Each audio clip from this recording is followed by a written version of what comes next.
Hey guys, Doug the Retirement Guy here. We have a new series we're starting off with. It's called Monthly Paying Dividend Funds.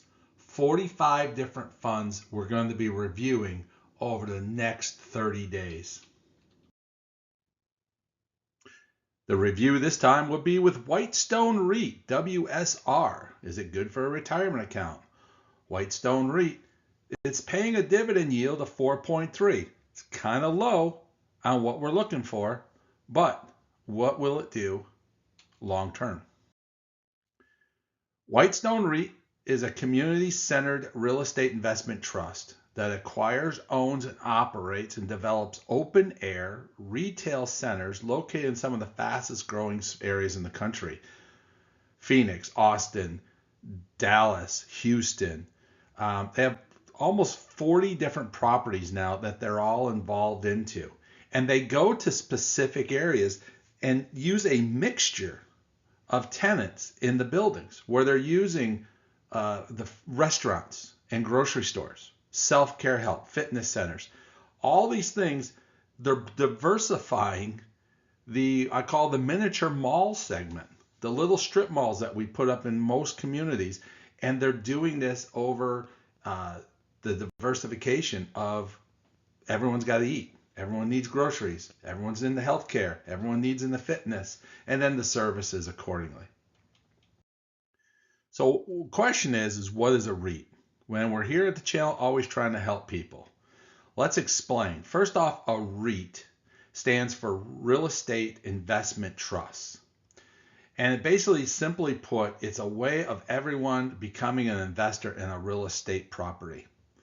Okay, when you buy into a REIT, you're buying into the company that owns the properties across the different territories.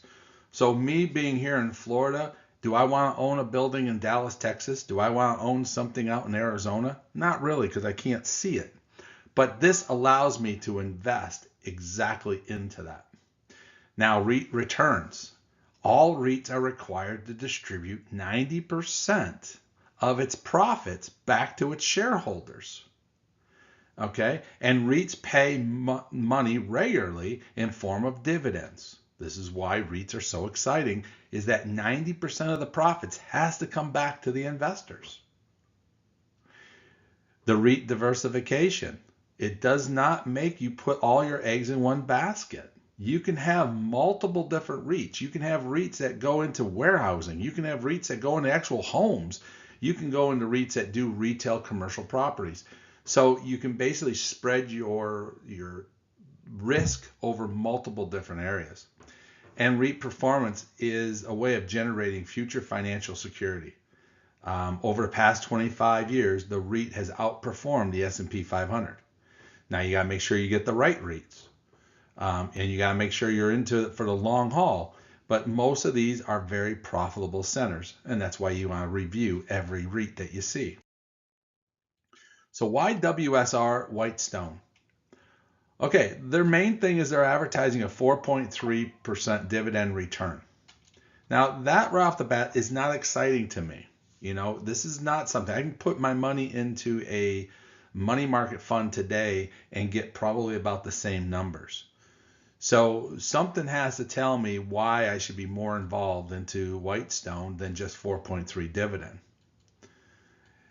Now, here is one right off the bat. They have grown their dividend over the past 3 years by 6.98%.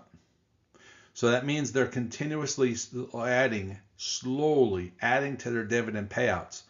Now, when they got to pay out 90% of their profits, this is how the dividends are slowly starting to grow.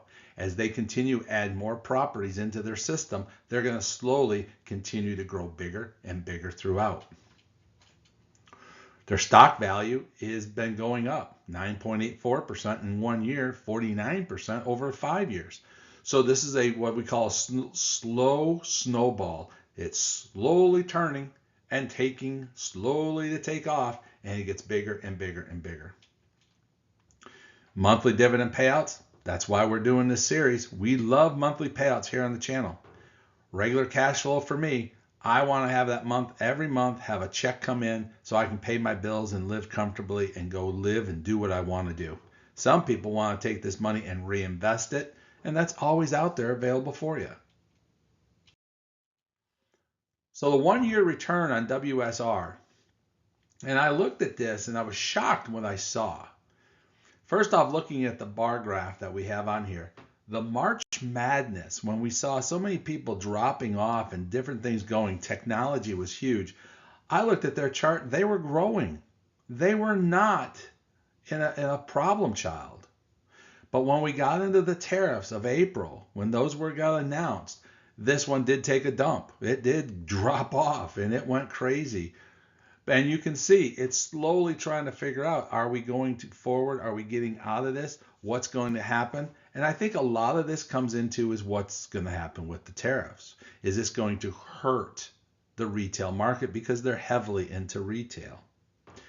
We take a look at their stock returns. 1 month, they're negative 2.93%. Not exciting. 6 months, they're down 12.04. Year to date, down 10.41. 1 year, they're at 2.61. 5 year, 102.74. So the numbers are actually telling me different from what they were reporting before, but it's all because of the April drop. That's majority of their problem. So we take a look at the 5-year report, and you can see they've had their peaks, then their downs, and they go right back up. And the very similar what I see in a lot of REITs, that as they're growing and developing, or they're changing locations or making different moves, you're going to see that happen throughout. So that one, again, it shows me a pattern of normal REIT operation. Now we look again at the numbers down below, don't look that great, but the charts show me that long-term standard REIT operation. So we take a look now at the dividend chart. As you can see, back in 2020, they restructured their company, and their dividend dropped from basically 9 cents, cut it in half down to 4.5 cents. And that's when that's really when WSR and Whitestone really reorganized, regrouped. A lot of people left it, and now look what they've done. You go over the period, they're constantly increasing their dividend. They're doing it in slow but steady steps, as you can see. We added this chart here to show you what they have done over time, and they're up 9% in growing their growth year over year. So these guys are really pumping it up and getting the growth, which got me more excited about, okay, you have a low performing in the dividend, but you're gaining and growing your dividend fairly heavily, especially in the REIT side of it. And your price of your stock, it's showing that you've dipped and come back and been very strong right there. So there's some positives coming out of this as I look at this deeper. We invested $10,000 into this fund in 2024 at $12.25. We were able to buy 816 shares. In 1 year, we turned around and got a 4.16 return. Again, nothing spectacular to write home about, but we had growth. And we were able to gain 4.19% in dividends. And you can see the dividends have slowly continued to grow. They had a nice increase in January, and they'll probably continue that all the way until next January. So we had some solid growth there. So overall, we gained 8.35% over the stock return over 12 months. That was not bad when we combined the two together. So this is not something I would sit and put in an investment and say, I'm going to live off the dividends. But this is something I would put into a fund, a long-term fund, to get a steady growth. When we look at their chart, you can see it's a little bit of a rocky mountain. It's got its peaks. But here's the thing I look at the most. The average price is $13.62. The current cost is $12.76. That means we're buying this at a 6.31% below average on the fund.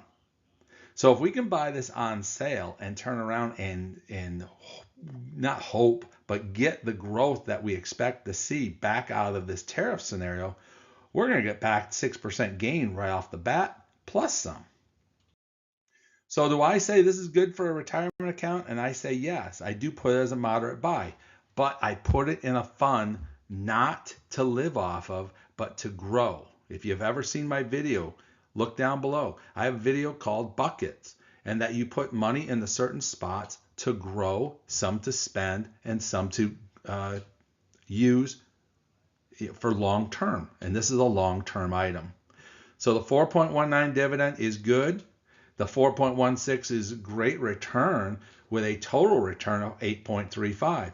So to me, I would take and dip this one. I would take the dividends that you get every month, buy more stock, and increase your returns. Guys, Doug the Retirement Guy, if you like what we're doing, give us a thumbs up. We have over 40 plus videos coming out on monthly paying stocks. Don't miss a single one. Hit the subscribe button.